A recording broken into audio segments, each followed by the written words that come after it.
जय हिंद दोस्तों, स्वागत है आप सभी का हमारे एक छोटे से ब्लॉग में। तो शाम का टाइम है भाई गांव में, ठीक है। और पूरे देश के अंदर एक चर्चा हो रही है जिसका नाम है जेन जीज़ की परिभाषा समझाने की कोशिश की जा रही है। दोस्तों, ये सवाल बहुत बड़ा है हम सबके सामने कि भाई क्या करें क्या नहीं करें, किस प्रकार से हम अपने आप को डिफेंड करें। क्या बोलते हैं राव साहब, लाइट चालू के लगा तो कैसे हम खुद को डिफाइन करें, ये एक बहुत बड़ा प्रश्न है।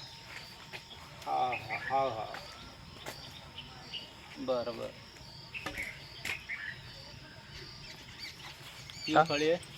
असंच मित्रांचा फोन आला होता, त्याच्याबरोबर बोलून राहिलो. फोन चालू आहे माझा ना, कॉल चालू आहे. नाही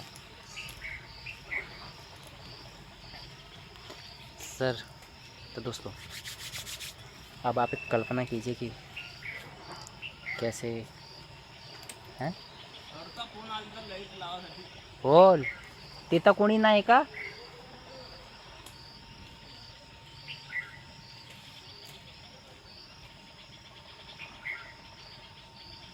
आमच्या इकडची लाईट लावली मला.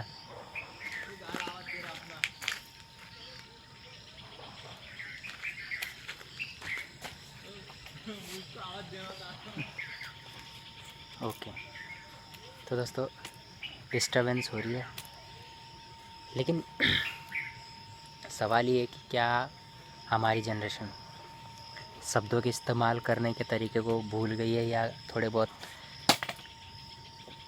उनका मिसबिहेव हो रहा है.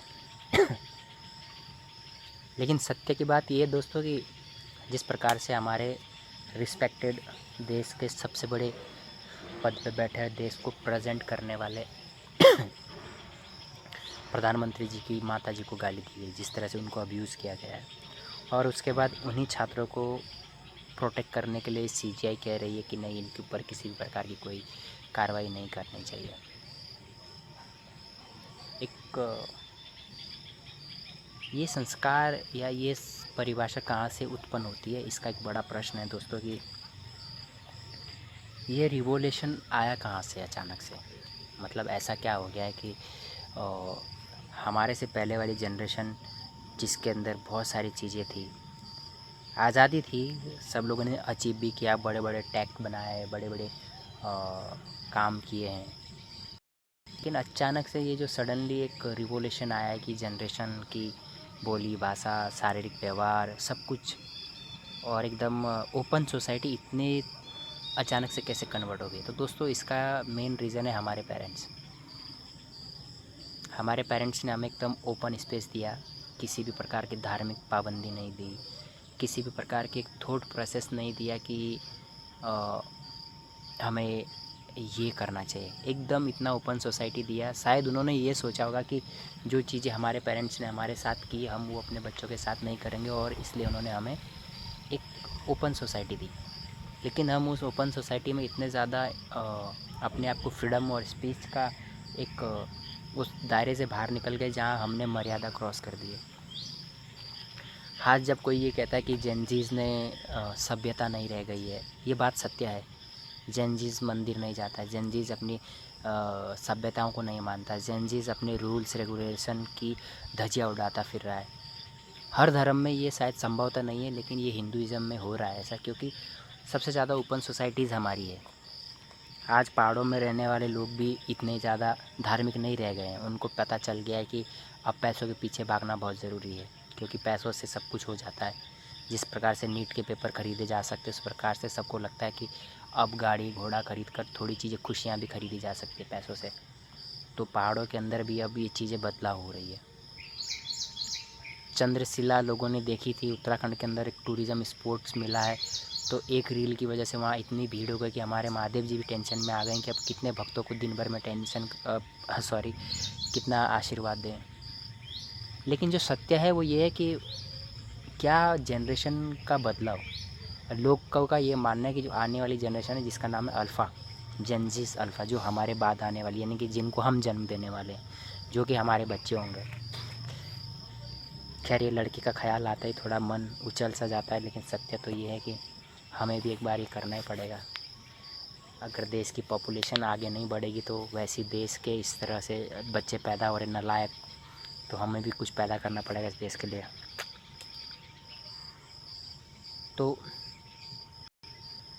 शहरों की चकाचौंध में पढ़ने वाले बच्चे किसी भी प्रकार से फिज़िकल फिट नहीं होते, इसकी गारंटी मैं ये दे सकता हूँ कि ये सर्वे बताता है कि शहर में पैदा होने वाला बच्चा जो अभी जेनजीज के रूप में है सिटीज़ में, यानी कि शहर की जो पॉपुलेशन है उसमें अगर अभी जेनजीज है तो वो 70% जो है वो अनहेल्दी है।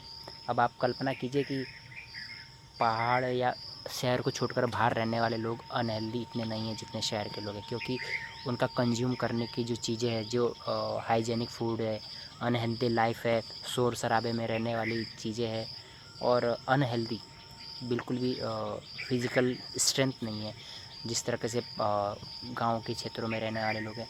ये समझ लीजिए कि शहर का कोई लड़का आज तक आर्मी में भर्ती नहीं हुआ है। अब बड़े घरों से कभी तो शायद नहीं होता है। तो कल्पना ये नहीं है, कल्पना ये है कि किस प्रकार से जब हमारे युवा एक इंसान की मरी हुई माता जिनका स्वर्गवास हो चुका है, जो अब इस संसार में नहीं है, उनको अब्यूज़ कर रहे हैं, तो ये संस्कार कहाँ से आते हैं।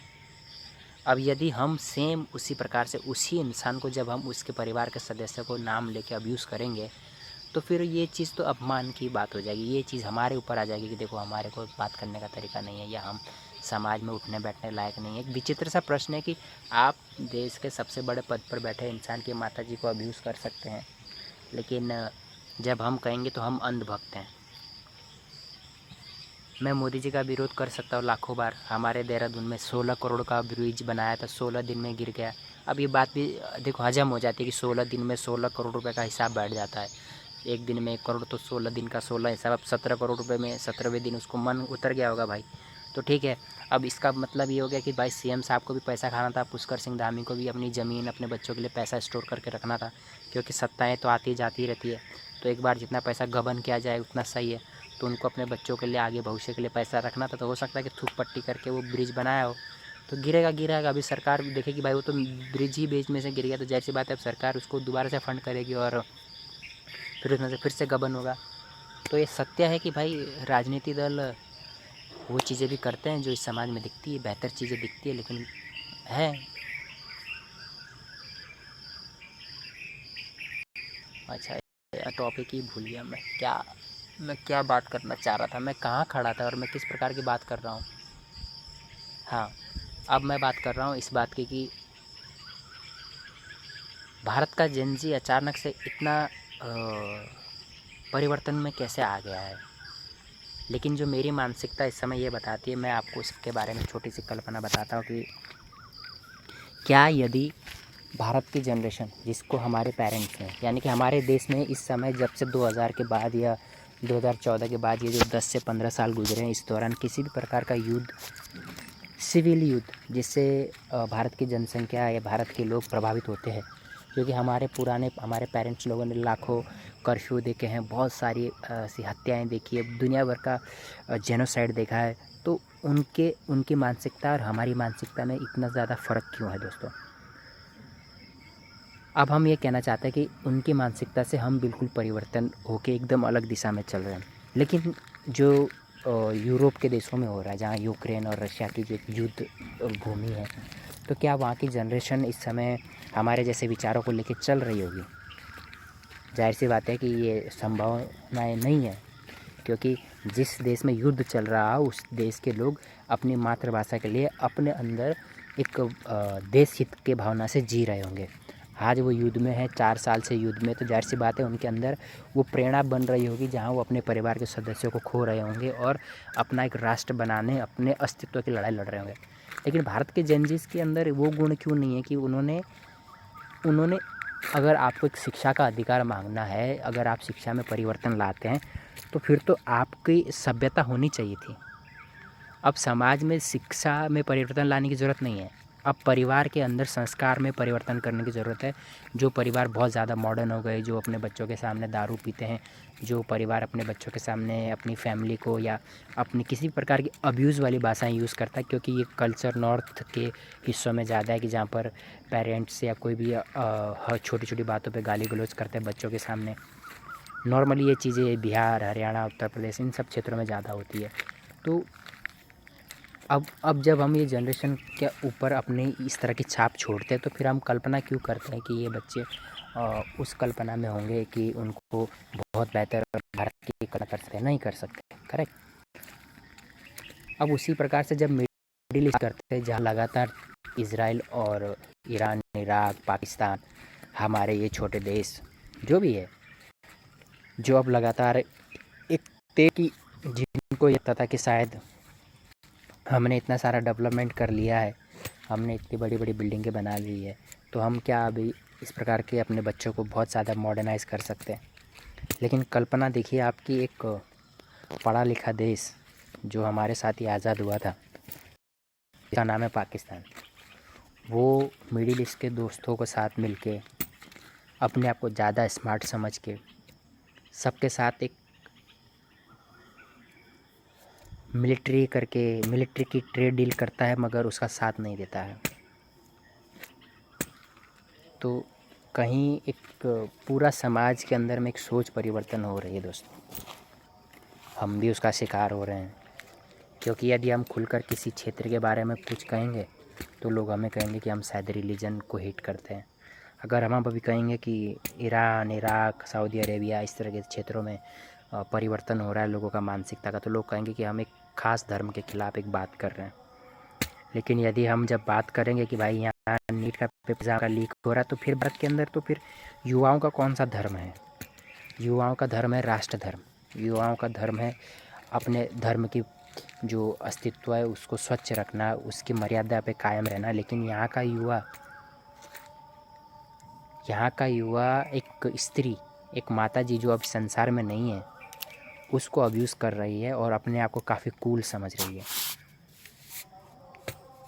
तो कल्पना और विचार और सभ्यता, ये बचाने की जिम्मेदारी